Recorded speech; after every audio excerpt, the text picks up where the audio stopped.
Here she comes. Oh, hello, hello. Hello. Hello.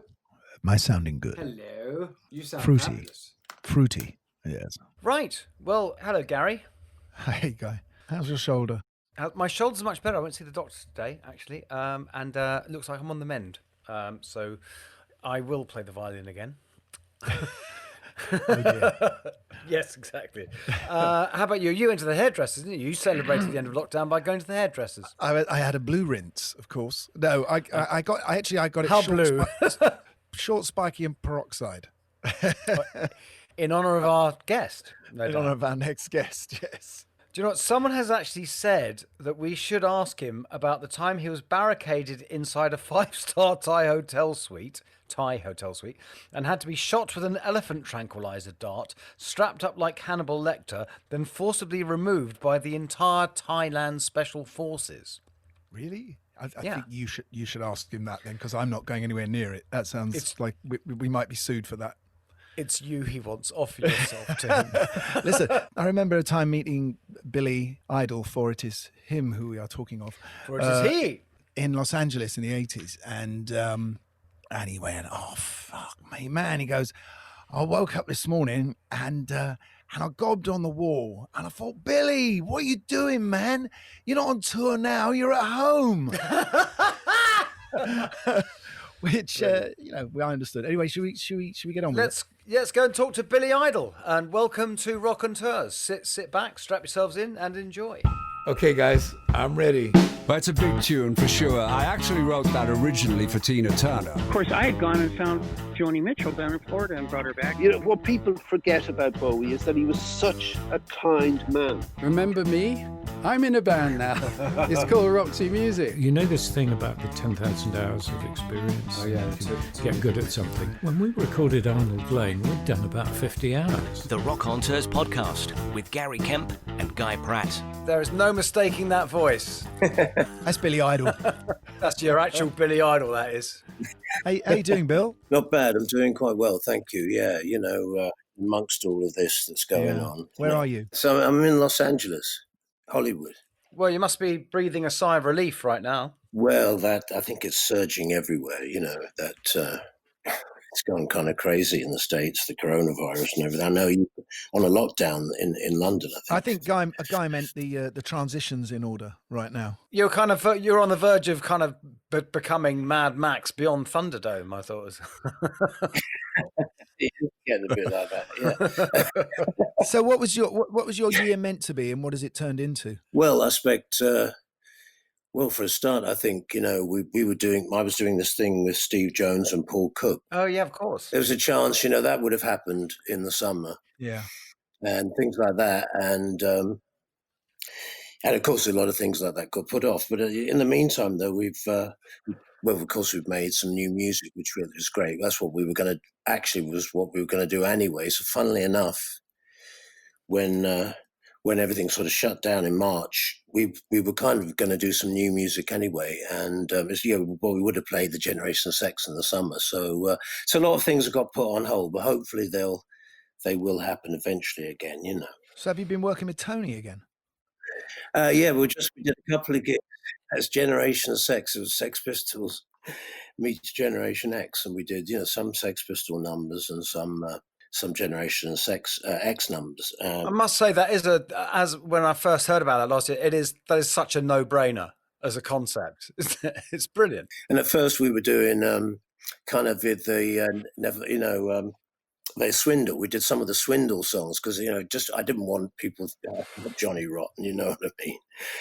I'm not pretending to be Johnny or anything. It's just to have fun, really. So at first we did some of the kind of Swindle songs, which are a lot of fun, but of course a lot of people don't know them as well as Frigging in the Rigging. Yeah.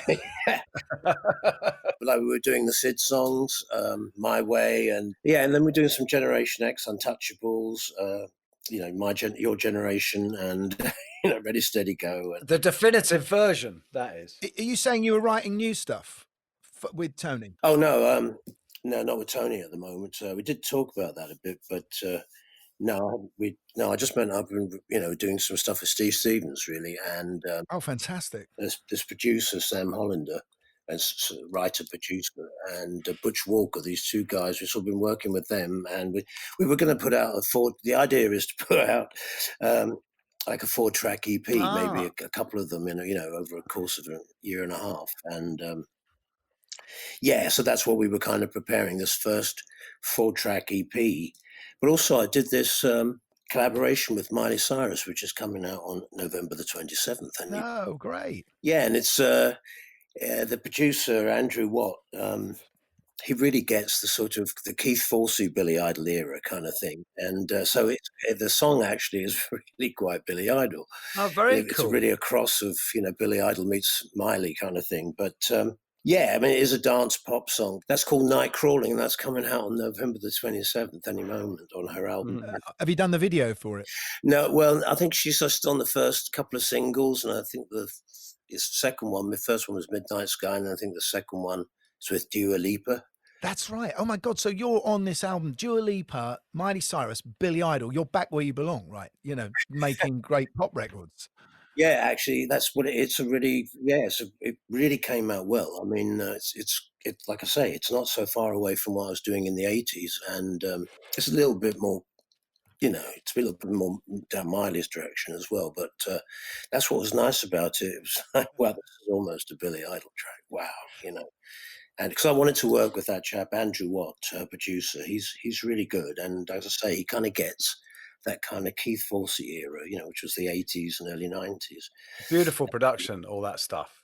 Then. Yeah, I mean, Keith was fantastic. Yeah. And so he kind of gets that. So I'm hoping I can do some work with him. Maybe one of these other EPs would be with him, and then there'd be a third one with somebody else. So, and what you were doing with Keith as well, there was a kind of hint of the 50s about that, wasn't there? What you were doing had a sort of retro feel to it, but made modern. Yeah, well, that's because I liked a lot of 50s music. I liked a lot of the early rock and roll, because I suppose when I was 6, listening to the Beatles and the Rolling Stones on the radio and Ready Steady Go and all that. The only place you could go as kind of was to the 50s and listen to, because the Beatles would always talk about Buddy Holly and stuff. So, and Buddy Holly actually was still having hits in the early 60s in England, because there was a couple of tracks he'd done as demos, which they'd put a real band on them, and they put them out as singles. And I think they were hits in England. So you kind of had this straddling of the 50s still kind of, because in England they still loved rock and roll. They hadn't completely gone Fabian and all that jazz in like the States. I mean, it's still going on, but there's always a Ted thing, wasn't there? The Ted thing never stopped. Yeah, the Teddy Boy thing never stopped. So this kind of love of rockabilly was there, and so I kind of I wanted to sort of put all of that, all the things I love really into the music. But you had that kind of. You could have been, if you'd been born a few years earlier, you would have been one of Joe Meek's boys, wouldn't you? Really, that was you had that Heinz look. Well, the only difference, we were kind of making ourselves up, kind of thing. That was the great thing about punk. We kind of were making ourselves up instead of having a Svengali there. I know Malcolm was there for the Pistols, and Bernie Rhodes for the Clash, but I don't think it was the same kind of Svengali thing that Larry Palmer had. But you started when you started. It started out in Chelsea. Now Chelsea were this band with Gene October, weren't they? And I remember, because we supported when I first started what became Spandau Ballet. We were sort of just a bunch of kids trying to do punk, and we ended up supporting Chelsea at the Roxy. But you weren't in it by then. But Chelsea weren't they put together as a band for Acme Attractions, as a kind of Acme Attractions version of Malcolm's Sex Pistols? Yeah, actually, that's I answered an advert. John Cravine of Acme put an advert in the paper, and so I answered it because it was difficult to find. There was only a few people in London at that time really into it,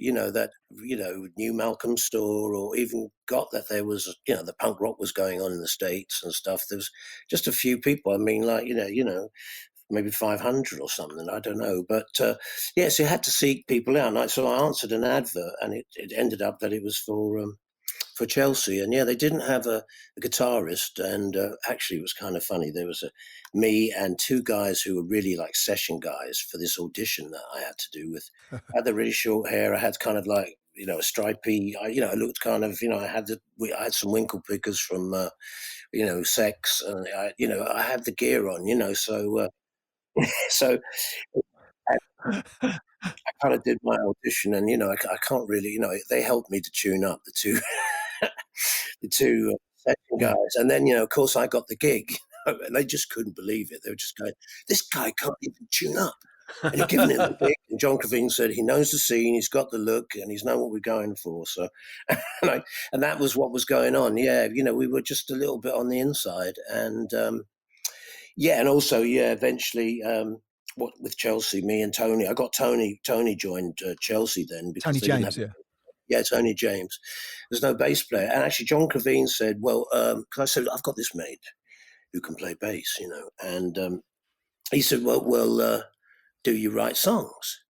And I kind of went, "Yeah," which we'd never written a song, ever. And he said, "Well, you two go off and write a song and prove to me, So we went off and wrote "Ready Steady Go," the song that I'm still.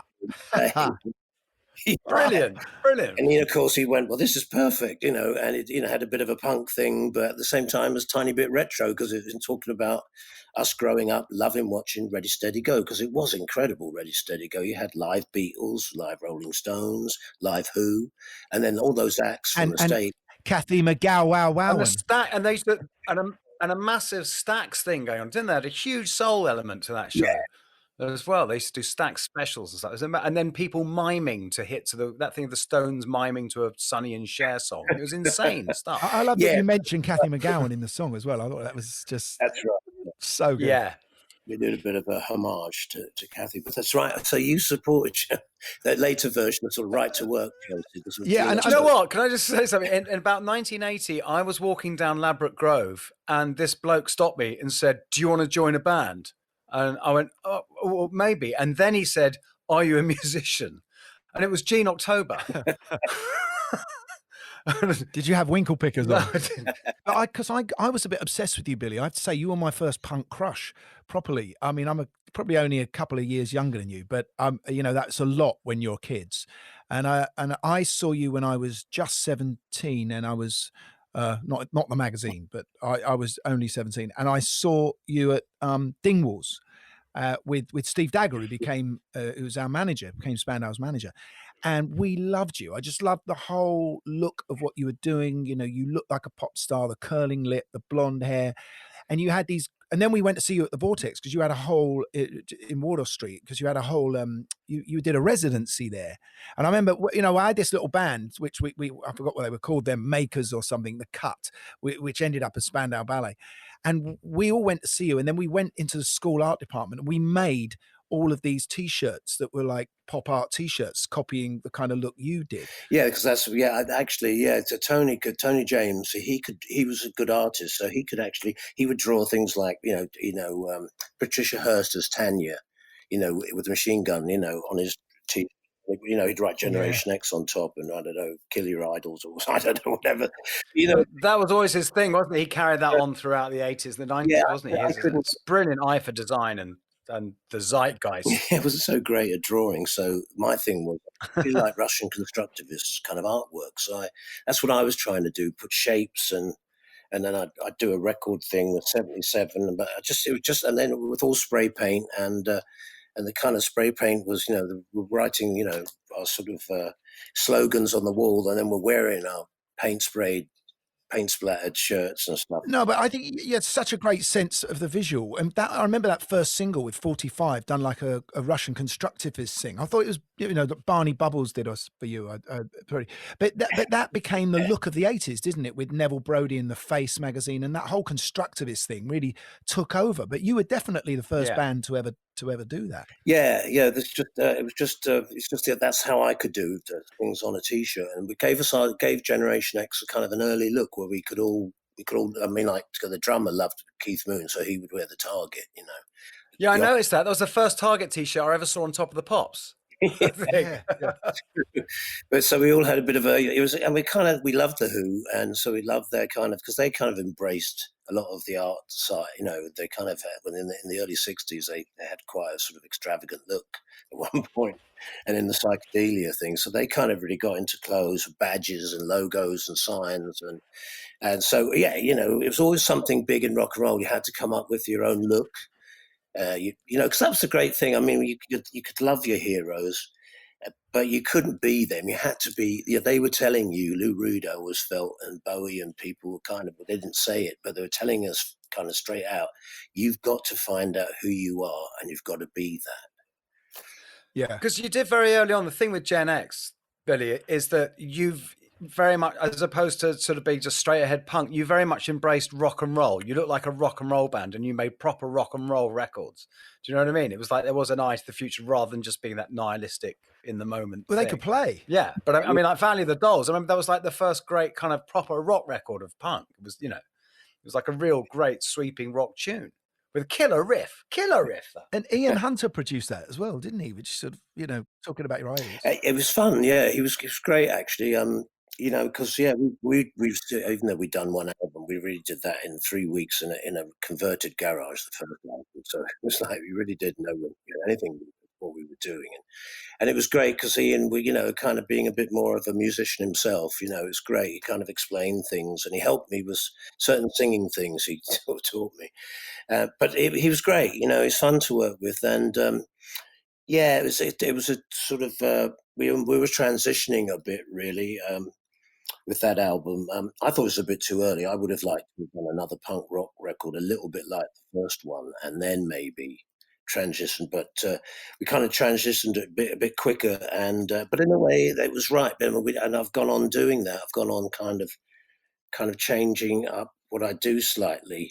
But I remember Ian Hunter made a lot of sense to me because I remember on the first album that you had Kiss Me Deadly, and I think it's the end of Kiss Me Deadly. I think Tony says some things at the end, and it was like the end of All the Young Dudes. It was a homage going on there. I can't remember what it was, but I remember thinking how he was so right for the group because All the Young Dudes is a song every one of us wished we'd written and performed and sang. Oh yeah. I mean, well, Tony James too was a massive Mott the Hoople fan, so. And Mick Jones, wasn't it? Because they used to follow Mott the Hoople around, wasn't it? Because Mick and Tony used to share a flat, didn't they? That's right. Tony James and Mick Jones kind of best friends. So yeah, that's right. They both love Mott the Hoople. That's one of their favourite groups. You used to get a lot of stick though for being. It's the reason I loved you guys because I had a real pop sensibility. Growing up on glam rock, and I like. I was at that gig at the Screen and the Green where the Sex Pistols played with Glenn Matlock, and I don't know whether you were at that one with all the Bromley contingent. And that changed my life, that gig, back and me and Steve Norman went back and formed a band sort of the week after. But you were much more commercial and a lot of people gave you stick for it. There was a famous Tony, who's the journalist who was Brexit? What's his name? Tony Parsons interview where he slagged you off for drinking orange juice and all the punks got really angry that you didn't drink booze. I remember the really controversial thing. I remember reading a Led Zeppelin interview in NME, and it was done where they were rehearsing somewhere. I don't know if it was for Nebworth or something. And you turned up at the rehearsal. You walked in, and they had some vocoder or some doubling device, and you sang Whole Lot of Love into it. yeah. And I remember thinking, what? What's he doing at in a room with Led Zeppelin? You can't do that. Yeah, it was great. We kind of ran into, Jimmy Page. Robert Plant just jumped out of this taxi because we were kind of rehearsing up the road from this place they used in Fulham, and the Fulham Palace Road. There was some theatre they were using to rehearse for their tour. So he happened to just jump out of a cab as we were kind of walking on the road, and he said, "Come in," And then he showed us his microphone, and he had this kind of setup where he had like an octavider, so that he had his voice was 3 times above where he was singing, 3 times beneath him. Fucking hell, that's how he's doing it, And then you thought it was the tight trousers. Jimmy Page had some guitar which you could move a lever and it would it would change keys, and that was kind of quite incredible. Oh yeah. So I don't know. It was kind of great, and we did get a lot with slagging, but it's just the way it was, the time it was, and you had to negotiate that somehow. and you had to kind of like, well, own it really and move on and not worry about it too much. You had more commercial aspirations, I think, or you more greater aspirations than what was, what was the general punk kind of idea, of sort of just, destroy. You had something beyond even, the shores of England, didn't you, really? Well, I think too. I mean, it's a bit like you eventually coming up with Spandau. You just knew you had to find your own way of doing it, and it was, you just couldn't, copy someone and just be up there imitating something. You had to kind of find your own way, and so yeah, whatever we were doing, it was because that was the way we were different to the Sex Pistols. Sex Pistols were different to the Damned were different to the Clash were different to the Buzzcocks were different to Susan the Banshees, Susan the Banshees are different to Generation X, and Cure were different to, it went on like that, and just Spandau Ballet was completely different to all of us, and I think that was the great idea of it all, was that we wanted to put up these choices, because I just sort of felt, that's what we didn't have. We were like, what was the choices for our generation kind of thing? And I think that's what we were giving people.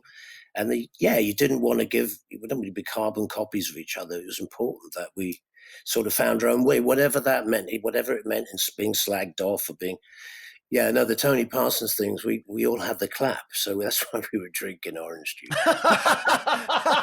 Oh, mate, that would have been cooler. Superb. I thought it was a great sort of two fingers up to Tony Parsons laddism at the time, and I thought I was on your side. Now I know it's the clap. It's because my other favourite punk band or post-punk or something in between was Rich Kids, and I thought that Steve New was so incredible as a guitar player, visually and musically on stage, and you ended up trying him out for Generation X, didn't you? Yeah, that's right. But unfortunately, he was like he'd gone into the sort of heroin world. All the time, he would come to rehearsal about 3 hours late. And by the time the rehearsal was ending, so I ended up playing guitar. But it was kind of, it was kind of cool. But one night he spent a whole night going back and forth on the 11 bus route, because he dropped his gear on the back of the bus, and he got on the bus, and he spent the whole night hoping that he could find the same bus and find his, So watching him go from being that guy in the Rich Kids, where he was that kind of youthful, he had everything. He was a great guitar. Yeah, he had a great. Well, I remember seeing him around that time, and I knew him a bit. He was friends with a friend of mine, and he played me. He'd been working on some film with Mick Jones, funny enough, which is set around Ladbroke Grove, and it was all based around. And he'd written all this African music, like high life guitar music, and it was insanely brilliant. Right. Yeah. I mean, it's just incredible. But then he'd just sort of drift out of, the consciousness. Yeah. So fortunately, yeah. I did a benefit for him with the Rich Kids not long before he died, actually, and he still had his chops. He could still play, but it was quite tragic. Yeah. Billy, you were at our first gig, weren't you? You were at the first Spandau Ballet gig at the Blitz Club. That's what was fantastic about back then. You really watched, people right from their embryo, onwards, because, if you just happened to be in the right place, and that was what was great. It was great watching you guys, seriously go through your different your music morphing and changing. It was really fun. And I think we were all doing that, so it was kind of fun watching each other. Billy, I have to remind you of a story. I'm 100% this is true, because we were at Steve Strange's flat. Steve Strange run the Blitz Club for people listening, and we were playing Ouija board. Do you remember? There was me, Martin, Princess Julia, Steve Strange, and you. And maybe I imagine you were there. Maybe I spirited you there, but I'm sure you were there. And I remember this. Because Martin still tells the story, and I remember the glass going around the board, and it was saying something like "die" or "die," and it started going crazy, and we all got totally scared, and we jumped up, and as we jumped up, the curtains all fell down in the flat, and I remember running for the door and getting trapped in the door with Steve Strange. So maybe Steve had set this whole thing up, I don't know, just to get trapped in the door, but it was obviously it was unforgettable for me, but you've forgotten it, Billy. It's some, you know, I can't remember. It's funny, you know, Valley of the Dolls, the album. I mean, you know, when we recorded with Ian Hunter, I can remember writing the songs. I can remember the rehearsals. Fuck me, can I remember any of the? I can't remember. I can remember Ian Hunter coaching me. I can remember. I have this picture of me seeing the control, because we did it in Wessex. I can see the control room. I have a couple. I've just got these very. There's no memory of recording the song. Oh. Except for Valley of the Dolls. I think Valley of the Dolls and maybe singing King Rocker or something. I can remember. It's really weird, you know. I can't remember. I can remember writing the songs. I can remember the rehearsals. Because that happens. Us three all shared the same label, weren't we? We were all on. Yeah, the same we were all label. on Christmas because Billy, I played for Ice House, the Australian band. So I was half the time we were running around. I said Italy and Germany and everywhere, and you'd be coming off from miming your single as we were going on to mime ours, and we'd all be in the same hotel. Didn't Keith Forsey produce Ice House too? Did he? Yeah, he did. Yeah. So you got it was so many connections. Yeah.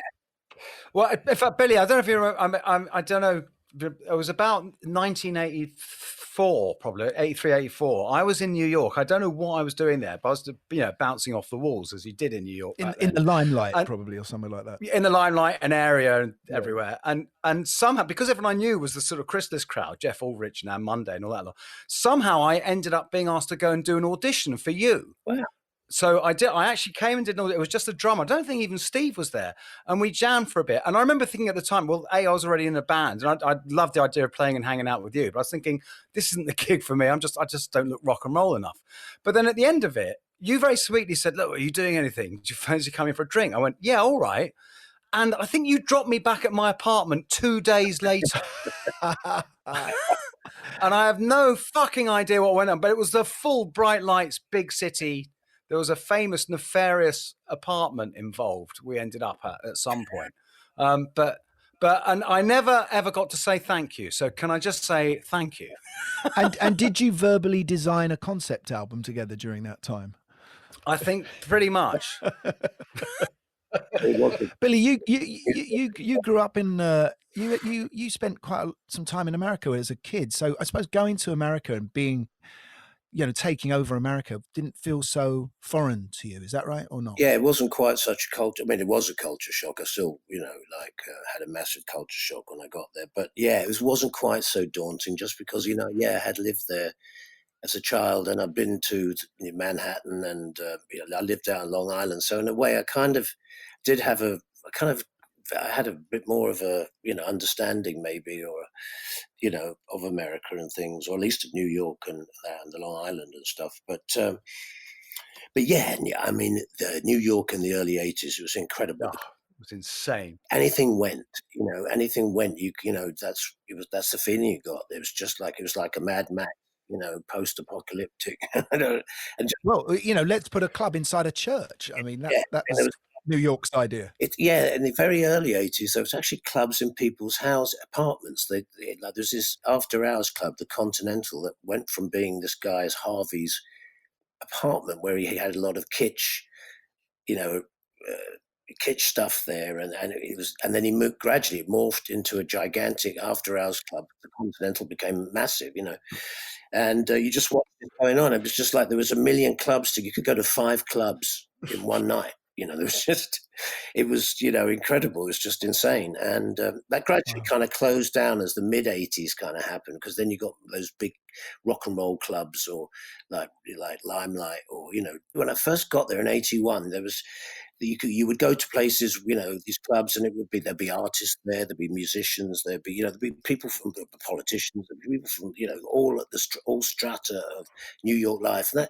that kind of changed a bit as the 80s went along. But Danceteria was incredible, wasn't it? Which is the first sort of like multi-floored club. Wasn't that where, Billy, didn't you have an epiphany when you first moved there that you were inside? I think it was Danceteria. So I remember this story that and Dancing by Myself came on and everyone hit the floor, and this is where you thought, fuck, my music can do it here.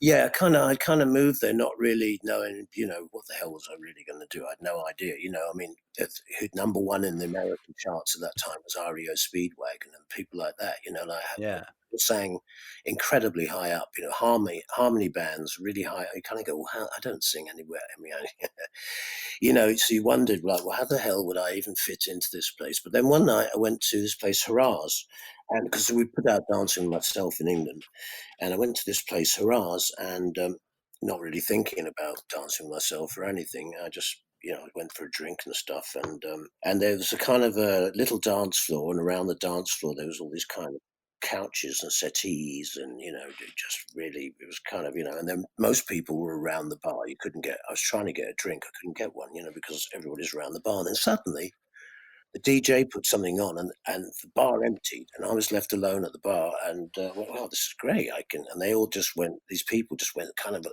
went ape. They went literally, they went over the tables, the chairs, the settees, pushed them over and got on the dance floor, just going crazy. And I went, oh, fantastic.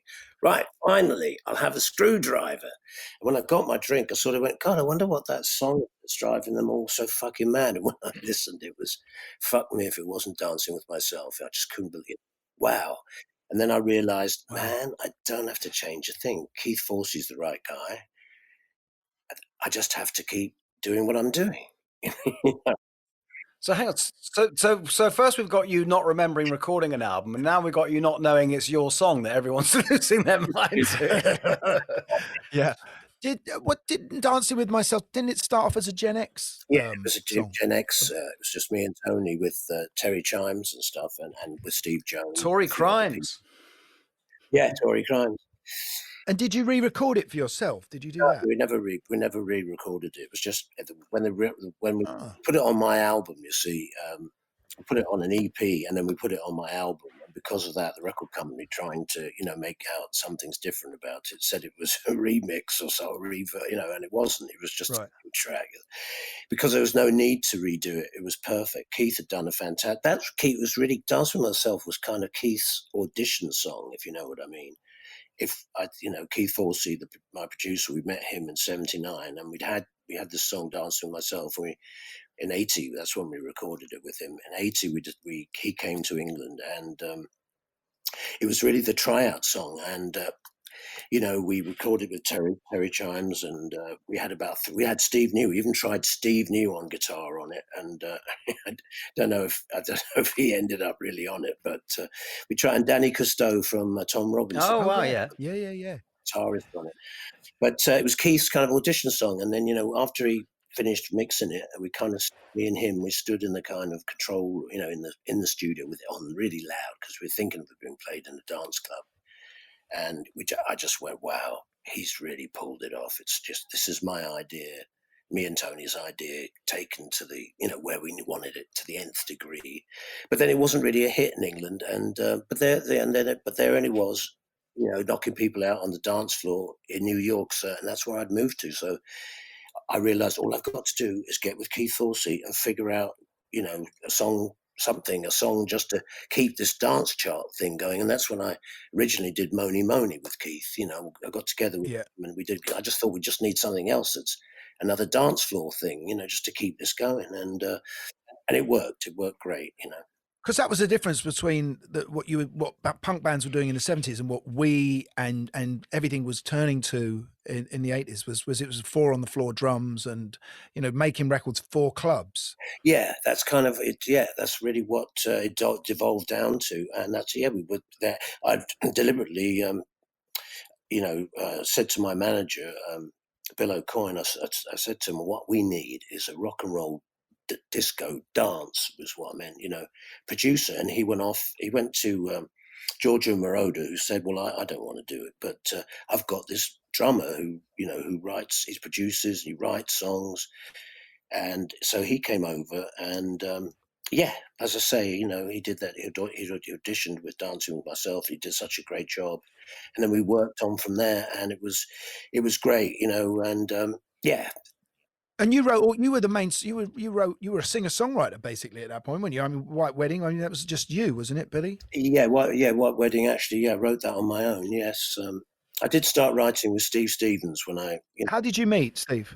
Initially, I was kind of looking around for a guitar player and stuff in New York, and my manager Bill O'Coin, he managed Kiss and people like that.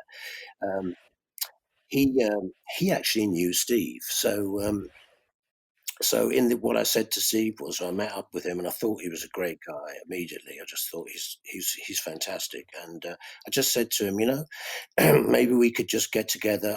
I've got this song, Mony Mony. I've got Dancing Myself, the Mony Mony. And, could you help me put a band together? And then we'll just see if just putting this band together during, if you were enjoying playing together and whatever, let's see where it goes. And what was he doing? What was Steve Stevens doing before? he was in a band, the Fine Malibus, but I think it had just broken up. So it was great. And so we just started off as a bit of, let's just put this band together for me, and then we never stopped playing together. We're still playing together today. Steve Stevens is such a great guitar player. I just knew I could do anything I wanted with him. Any idea I wanted to do, he could do it. I co-wrote a minor American hit with him for Robert Palmer. Oh, what was that, guy? It's called "Youre Amazing." It was just when we were working on this album, we had a band day, and Robert got us all together, and there was like 5 of us. We all came up with riffs, and it went in. I've got to say that, and Steve did this incredibly cool thing. And the first day of recording, it was in Milan, where he came in and sort of his amps were being set up and everything. And there's this lovely Italian engineer, Pino. He says, "So, what are we going to go for guitar sound?" And Steve just threw a Van Halen CD onto the desk. Just went that. But he was extraordinary, Steve, wasn't he? I mean, he still is. But the way he changed, he was. I mean, is it fair to say he was the kind of first shredder? Didn't he sort of invent that sound before anyone else? Do you think? Yeah. Am I wrong? Was it Eddie? Was it Eddie? Well, yeah. Eddie, Randy Rhoads. There was a more metal. He was the sort of punkier end of the metal players, wasn't he? Really, I guess. But, yes, I still think Steve did. He's not quite as well known maybe as Eddie Van Halen and stuff, but he's still in his own way, because he's always created his own. He's always working on his own gear, and he's super musician. He's just a super musician. Great parts, man. Yeah, his parts are fantastic. Really, really good arranged, like Mick Jones. Yeah, and I mean, that's right. Is it Thriller? Wasn't it Thriller? What am I thinking? Guy, help me out. I've got a brain. No, that was I don't know what Steve did. No, that was later. No, Thriller was that was Eddie Van Halen. What did Steve played on a Jackson record? Yes, he did, didn't he? But I can't remember when it was later. Yeah, it was later. I can't remember what it was. But the thing with Steve is it's very similar to Mick Jones in that way, of like brilliant guitar arranger. Yeah.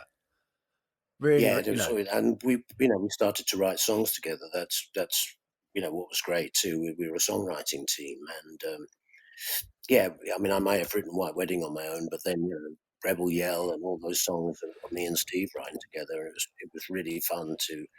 Because I enjoyed writing with Tony James, and I kind of missed that. So it was great that Steve and I could kind of start writing together, and Idle Stevens.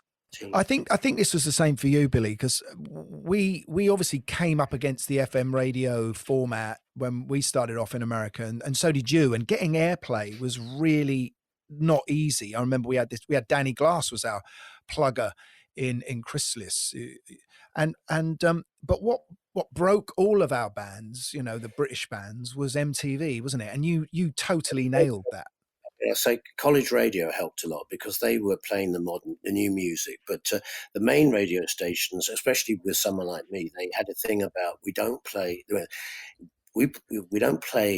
people who have a punk rock image. It doesn't sell advertising dollars. That's what they would actually put my picture on the cover of Hot in the City, one of my first singles off my first album, Billy Idol, and they didn't really know, my image was, in a way, and so they played the song. But then when they saw the cover of White Wedding, in '82, they kind of said, "We're not playing someone who has a punk rock image," So, but then the college radio were playing it. Then we started doing videos, and then MTV was right there. My manager actually told me in '79 that this cable channel was coming. So I kind of knew it was coming, but then, that's what kind of pushed us over the top. I mean, all of us. It broke that kind of radio barrier, because once MTV happened, then all the kids watching MTV, they'd phone in. Now the radio knew it. We can sell advertising. Because I remember getting really frustrated because MTV was everywhere, but it wasn't in Chicago and New York. And I remember sort of touring in America and, all the kids really, dressing like us and knowing what we look like. And then we'd get to New York and we were, no one knew it. So do you remember that? So you were living in New York, but you couldn't get MTV in New York. Yeah, I don't remember that. There may have been a time, though. You're right. There may have been a point. I just don't remember that. It's quite a lot of things I don't remember from back then. But do you remember coming on stage with Spandau in LA? Yes, yeah, of course. I remember you playing there. Yeah, you had the tartan gear on. Where was it? I don't remember where we were. I think it was at Universal Amphitheatre, and you came on stage. Now I know you had a big motorbike accident, but I remember you having a broken leg at the time. But did you have was that something else? Yeah, I did have a bit of a motorcycle accident in 1990 February. So I thought it was before then, but maybe it isn't. Maybe it was in the then. early 80s. You played a club in the early 80s. I remember the Underground Club. That's right. Yeah. But you come on stage and sang "I Don't Need This Pressure" on chart number 1, and I remember the roar that you got when you came on stage. People loved it. Well, I think they loved that. A lot of they love England. They loved they loved the music that was coming out of England. It was we were what was new. I mean, not just maybe you, me, Duran Duran. I don't know. The Human League, everybody. Joy Division. I don't know. We were all the new music, and they were just falling in love with it because it was kind of the new look too. It gave them, a look that went beyond REO Speedwagon and all the poodle-haired rock stars. Would keep. Well, Boy George in his mad wedding dress. I mean, that's so amazing that we could sell that to America. Yeah. Just I think that's it. They fell in love with and we had we've been for years working on the way the fashions, really the way we were putting over. We were very. By the time we went to America, we were all kind of very, we were very, if you know what I mean. We've been doing it for 5 years or more, And so then it's your imperial phase, isn't it? Then Billy, I suppose your mid-80s. It's funny. You're a granddad now, Billy, aren't you? I've seen you on Instagram holding your grandchild. Yeah, that's right. Yes, I do have her. She's 6 months old. They've actually moved to Texas, so because she could get a place there that. A 3-bedroom place for $1,600, which you couldn't get that in Los Angeles. So they've sort of moved to Texas. How does it feel? It's lovely having a granddaughter. This is what I really wanted, was my own children, to have children. Really, it's sort of fantastic. And she's so happy. My daughter Bonnie is so happy, and she's loving being a mum. So it's really fun. It's fun watching her. I love the idea of rock and roll grandparents. Superb. Is it Jagger's a great grandfather now, isn't he, or something crazy?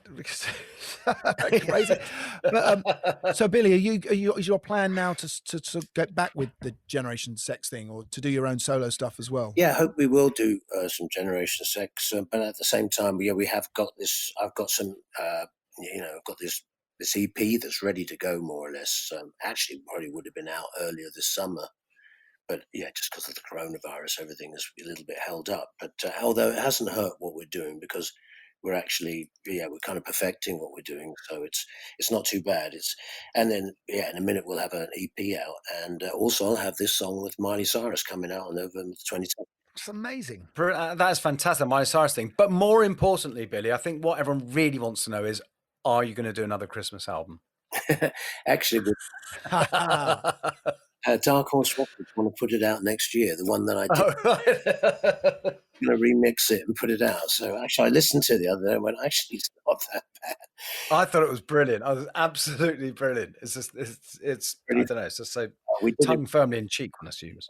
Well, it isn't, because it is, I suppose, but it fits in with what we grew up as with kids, where like the glam rock thing of, Roy Wood or Noddy Holder, they made those Christmas records. Yeah. That's right. Well, apparently the Clash considered doing one. They considered a Christmas. I think it was Bernie Rhodes said, I don't think people feel that anarchic at Christmas. But so Billy, do you mind going back to your accident, because that really laid you up badly, didn't it, for a bit? Yeah, you would have been an amazing T-1000. When I went to Stan Winston's special effects studio, they already had pictures of me as if I'm. Of course. It was that. And then we did a whole facial thing, Oh. and but yeah. Unfortunately, yes, I couldn't run. That was the thing. And the T1000, that he has to, that part where they behind the car, he had to be able to run, and I had a terrible limp, and so that I couldn't. There was no way there. And James Cameron said, "There's no way I can kind of trick it up. It's got to be, the person chasing the car." Yeah. So, yeah, it's a shame, but I don't think I could have brought that kind of cold veneer that Robert Patrick brought. He really brought that kind of cold veneer. Really needed a great actor, really, actually. Oh well, no, gutted for you, mate. Really gutted. And is there any more acting on the cards, Billy? And I'd like to. I mean, obviously, I did that thing in The Wedding Singer and stuff. You're too likable, Billy. Steve Buscemi, he sang True in The Wedding Singer, I think. So we both had something in that. That's right. Oh, and you got a nice mention in Eric Idle's autobiography. Oh. The nice little gag thing you did with him. Was it a Santa Monica Pier or something? Yeah. Some charity thing where they introduced Eric Idle and you got up and sang "Always Look on the Bright Side of Life." No, we didn't. No, we didn't. Yeah, we did the I've come here for an argument or whatever, Oh, right. Yeah. Great. It was really good. It was Jack Black's first comedy. He does a comedy kind of festival out here, and it was the first one, and it was fantastic. The two idols, Billy Idol and Eric Idle, it was fantastic. That's really why I was because of Eric Idle being IDLE. I couldn't, he already had it's his real name. So I really wanted to be Billy IDLE. But that's so funny because you're not Billy Idol. You're Billy Idol. I mean, you absolutely are. There's no... Well, I think that was great because Billy Idol, Lazy, that would have been a sort of more typical punk name. But because you chose Idol, I loved that as a kid. It was like, this guy has no shame. He loves what he's doing. He's a proper pop star. So I think it was lucky. If we can thank Eric Idle probably for your entire career, Bill. That's right. Yeah, I mean, especially when the 80s really kicked in, and you had kind of Prince, Madonna, Billy Idol. It made loads more sense in the 80s, actually. Yeah, it's hard to make IDLE would have dated. That would have been got left behind with punk. Yeah, wouldn't have transitioned at all. Whereas, thank God for Eric Idle. Gave me a career. Listen, thanks so much, Billy. Oh, well, thank you, guys. Thank you very much, Gary. I'd love of you to take the time, mate. Really, really appreciate it. And hopefully, when all this is over, we'll see each other in Los Angeles or London sometime. It'd be fantastic. Love to see you. All right, mate. Good luck with everything. Brilliant. All right, thank you, everybody out there. Cheers. Well, that was great, and we will see you next time. Yes, thank you for listening. Don't forget to go to your favourite podcast channel and subscribe to us and even leave a review. Yes, and by the way, thank you for the reviews because they're stacking up and they're really, really nice. Amazing. So, really great. So thank you, everyone. So it's good night from me. And we'll see you next week. You meant to say good night from him. I know. All right, I'll do it now. That is good night from him.